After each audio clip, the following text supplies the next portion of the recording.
তো যখন অনেক বেশি কাটা। মাছ কি ভালো হয়েছে? কাটা অনেক বেশি। কাটা অনেক বেশি? তুমি বাইসা খাইতে পারতেছো না? বাইসা দেবো? পারবা? আচ্ছা খাও, আস্তে আস্তে খাও। আমি পারবো। অনেক কাটা। কি বলছে? অনেক কাটা। ও বলতেছে ও খাইতে পারবে, কিন্তু অনেক কাটা লাগতেছে ওর কাছে। কাটা অনেক বেশি? অনেক বেশি। অনেক বেশি কাটা লাগতেছে ওর কাছে। একটু আস্তে আস্তে করে খাও, কারণ মাছে তো কাটা থাকবেই। কাটা ছাড়া তো আর ইয়া করা যাবে না। তুমি সেটা খাও। আমার বাসায় কন্টিনিউ ভাত হয়। এই যে আমি ভাত খাচ্ছি, আমার ভাত, এই যে হোয়াইট ভাত, আর ওর হচ্ছে রুটি। দুজনের দুই রকম খাবার আমাদের, কিন্তু তরকারিটা কিন্তু একই তরকারি। ও খাচ্ছে, আমিও খাচ্ছি, কিন্তু পার্থক্য হচ্ছে ভাত আর রুটিতে। ঠিক আছে, ভাত আর রুটিতে পার্থক্য আপনাদেরকে বোঝাতে। হ্যালো ভিউয়ার্স, আসসালামু আলাইকুম। সবাই কেমন আছেন? আশা করি অনেক ভালো আছেন। আজকে আমাদের একটা ফুড ব্লগ নিয়ে চলে এলাম, আমার বর আর আমি। এই দেখেন আজকে ফুড ব্লগে কী কী আছে। এই দেখেন আমার বর তো খাওয়া স্টার্ট করে দিয়েছে। আচ্ছা, তো আমার বর এই যে স্টার্ট করে দিয়েছে, আর এই যে আমার খানা দেখেন। আমাদের খাবারের মধ্যে অনেক পার্থক্য আছে। আমাদের খাবার কিন্তু অনেকবার আপনাদেরকে দেখিয়েছি, আজকেও দেখাচ্ছি। আনফর্চুনেটলি দুঃখিত, আমার রুমে একটু লাইট কম, তারপর আপনারা দেখতে পাচ্ছেন হয়তো মেবি আমার ভিডিওটা।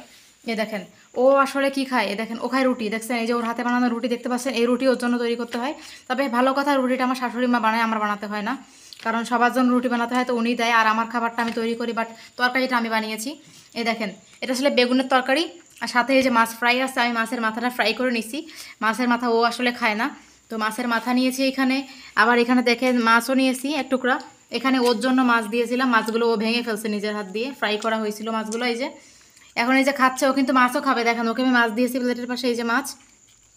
ওই যে মাছ খাবে, মাছের সাথে এই যে রুটি খাবে, দেখেন হাতে রুটি খাচ্ছে। আর তারপরে এই যে মাছও খাবে, এই দেখেন এই যে খাচ্ছে কিন্তু সুন্দর করে। ও কিন্তু এইভাবেই বাসায় খায়। ও পাকিস্তানি হইতে পারে, বাট আমাদের ফ্যামিলিতে কেউ কিন্তু মাছ খায় না। দেখেন মাছ খেয়ে মাছের কাঁটাগুলো এখানে রাখছে। ও কিন্তু এটাও মানে সুন্দর করে করে, মাছ খায় অনেক সুন্দর করে। এই যে খাচ্ছে, আপনাদেরকে দেখাচ্ছিলাম। এই যে রুটির সাথে তরকারি খায়, সাথে মাছ খায়। ঠিক আছে, আর আমি এই যে ভাত খাবো, আমার কিন্তু ভাত। অনেকে আমাকে বলো যে ভাত পাও না, এটা করো না, এটা করো না। দেখেন আমার বাসায় কন্টিনিউ ভাত হয়। এই যে আমি ভাত খাচ্ছি, আমার ভাত, এই যে হোয়াইট ভাত, আর ওর হচ্ছে রুটি। দুজনের দুই রকম খাবার আমাদের, কিন্তু তরকারিটা কিন্তু একই তরকারি। ও খাচ্ছে, আমিও খাচ্ছি, কিন্তু পার্থক্য হচ্ছে ভাত আর রুটিতে। ঠিক আছে, ভাত আর রুটিতে পার্থক্য। আপনাদেরকে বোঝাতে পারলাম কিনা জানি না, আজকে বোঝাই দিলাম। এরকম ব্লগে আমি অনেকবার দিয়েছি, তারপরেও অনেকে আমাকে টিটকারিমূলক কমেন্ট করেন যে তোমার রুটি খাইতে খাইতে মারা যাচ্ছ, এ করতেছে। দেখেন আমার হাজব্যান্ডের অ্যাবিলিটি আছে আমাকে চাউল চাউল কিনে খাওয়ানোর জন্য। ঠিক আছে, আমাকে রুটি খাইতে হয় না। আর বাংলাদেশে মানুষ পৃথিবীর সব রাষ্ট্রে থাকে, তাই বলে কি তারা সেখানে গিয়ে সেখানকার খাবার খাবে না? এখানকার আমার খাবারটা আমিই খাই। ঠিক আছে, দেখেন ও কিন্তু ওর খাবারটা খাচ্ছে সুন্দর করে। ভাল লাগছে? লবণ ঠিক আছে তরকারিতে?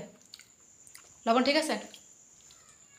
আচ্ছা, তো মাছ খাও। তুমি তো মাছ খেয়ে দেখা যায় সবাইকে, তুমি কীভাবে মাছ খাও।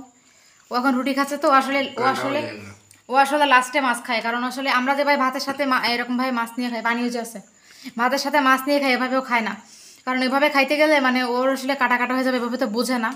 আবার অনেক সময় দেখা যায় যে আমি ওকে মাছের কাঁটাটা বেছে দিই, তারপরে ও খাই। কারণ অনেক সময় বাঁচতে পারে না মাছ, যে বেশি কাঁটাওয়ালা মাছ হলে সেটা বাঁচতে পারে না। রুই মাছ যেমন আছে, বাট তেলাপিয়া মাছটা ভালো খেতে পারে। এখানে তো তেলাপিয়া, রুই, সিলভার কাপ এগুলোই পাওয়া যায়। তো ও রুই মাছটা আসলে আমার বেছে দিতে হয়, রুই মাছ একটু কাটা থাকে। আবার এই মাছটা মাঝে মাঝে বেছে দেয়, যে মাছ খাচ্ছে এখন। এই দেখেন বাংলাদেশিদের মতো করে একেবারে মাছ, এই যে মাছের মাথা টাথা সব ফ্রাই করে নিয়েছি আজকে, সাথে ভাত। এই দেখেন বাংলাদেশিদের মতো মাছ খাচ্ছে, এই যে হাত দিয়ে কাঁটাটা বের করে এই যেভাবে খাচ্ছে। এই যে আমি একে শেখাইছিলাম, তো আগে এগুলো পারতো না। আগে তো মাছে টাচ করতেই পারতো না, এখন তো মাছে টাচ করে যে খাচ্ছে। আগে তো এগুলো এইটুকুও পারতো না, এখন যা শিখাইছি এতটুকু মানে এটুকুই অনেক করতেছে। আগে এগুলো কিচ্ছুইও পারতো না। তারপরও মাশাল্লাহ কি আমি শেখাইছি ওকে অনেকটা, এখন পারে খেতে, অনেকটা ধরে ধরে মাছ খায়। কারণ ওরা ওরা পাকিস্তানি মানুষ, ওরা তো আর মাছ খাবে না, আমাদের মতো এত মাছে পারদর্শী হবে না। আমাদের বাংলাদেশের একটা 10 বছরের বাচ্চাও মাছ সুন্দর করে বেছে বেছে খেতে পারে। ঠিক আছে, তো আসলে ও তো ওইভাবে শেখেনি ফ্যামিলি থেকে, ওটা তো পারবে না। আর এই যে আমার খাবারটা, আমি কিন্তু কথাই বলতেছি, আমার খাবারটা হলো ঠান্ডা হয়ে যাবে। এটা আমার খাবার। এই যে মাছের মাথাটা আমি সুন্দর করে ফ্রাই করেছি। আমার বর ওইভাবে খাবে না, ও মাছের মাথা টাচও করে না, বাট এই মাছগুলো ও খায়। এই জন্য ওকে সব বেছে বেছে আমি মাছের টুকরো দিয়েছি। ও আসলে মাছগুলোই খাবে তাই। আর এখানে ওর জন্য সুন্দর করে তন্দুর রুটি বানানো। বাড়িতে সবসময় তন্দুর রুটিটাই হয় আমাদের বাসায়, কারণ হাতের হাতের রুটিটা পছন্দ করে, বাট তন্দুরটাই বাসায় এলাও হয়। আপনারা তো বাংলাদেশে অনেকে তন্দুর রুটি খেয়েছেন, তন্দুর রুটি কিন্তু অনেক মজা। আর তন্দুর রুটির সাথে মাংস কিন্তু বেশি টেস্টি হয়, আপনারা তো জানেনই। তো এই যে সেই তন্দুর রুটি, ও আসলে এই যে রুটি নিয়ে বসছে, এখানে রুটি খাবে। আর আমার খাবারটা তো এটা আপনারা দেখতেছেন।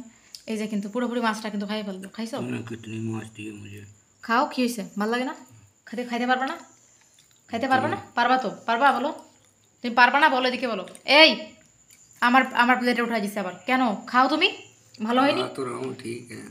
মাছ ভালো হয়েছে? ও আসলে ফ্রাই মাছ ছাড়া খায় না, এই জন্য ওর জন্য আমাকে মাছ ফ্রাই করে তারপরে রান্না করতে হয়। ও আসলে ফ্রাই খায়, তো এই জন্য আমি মাছ তরকারির মধ্যে দেই না, মাছ আলাদা করে ফ্রাই করে রাখি। তরকারিটা রান্নার পরে তারপরে প্লেটে মাছটা নিয়ে খাই, মাছটা আলাদা প্লেটে রেখে দিই, মাছটা তরকারির মধ্যে আমি দেই না। এই যখন ভাতটা নিয়ে আসছি, খাবারটা রেডি করছি, অনেক উপরে বেশি মাছটা দিয়ে দিছি দেখেন। ও মাছ তরকারির মধ্যে দিলে খুব একটা খাইতে চায় না ওরমভাবে। তো অনেক যখন অনেক বেশি কাটা, মাছ কি ভালো হয়েছে?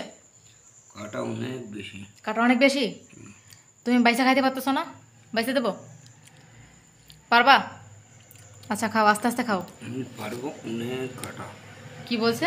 অনেক কাটা, ও বলতেছে ও খাইতে পারবে, কিন্তু অনেক কাটা লাগতেছে ওর কাছে। কাটা অনেক বেশি?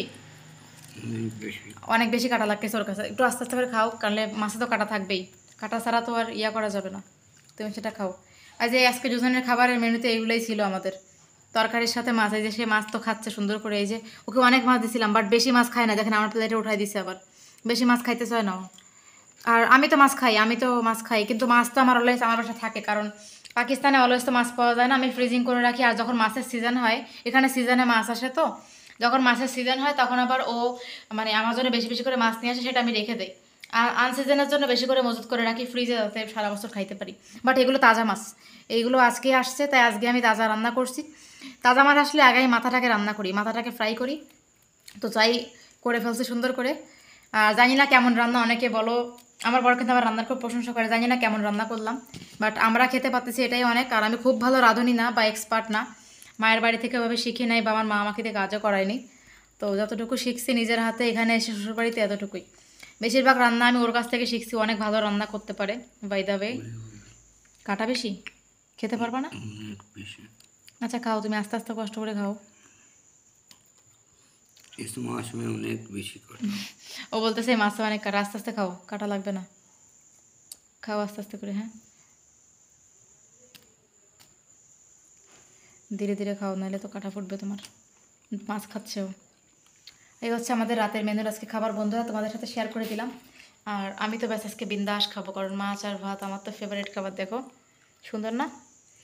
আহা হা হা, কি সুন্দর আসলে আমি খাচ্ছি না, কারণ আমি যখন খাবো তখন আমার মোবাইলটা ধরতে কষ্ট হবে, তাই তোদেরকে দেখাই দিলাম না, তোমরা দেখে নাও আমাদের ফুড ব্লগটা। অনেক আপুরা রিকোয়েস্ট করা, আপু ফুড ব্লগ দাও, তো আজকে ফুড ব্লগ দিয়ে দিলাম বোনেরা তোমাদের জন্য। আজকের ফুড ব্লগটা কেমন হবে তোমরা কিন্তু আমাকে কমেন্ট করে জানাতে কিন্তু একদমই ভুলো না। আর নতুন নতুন ফুড ব্লগ পাবা, আমাদের সব কিছু তোমাদের ভালো লাগে, সেই জন্য আমরা শেয়ার করে থাকি ভালো মন্দ সব।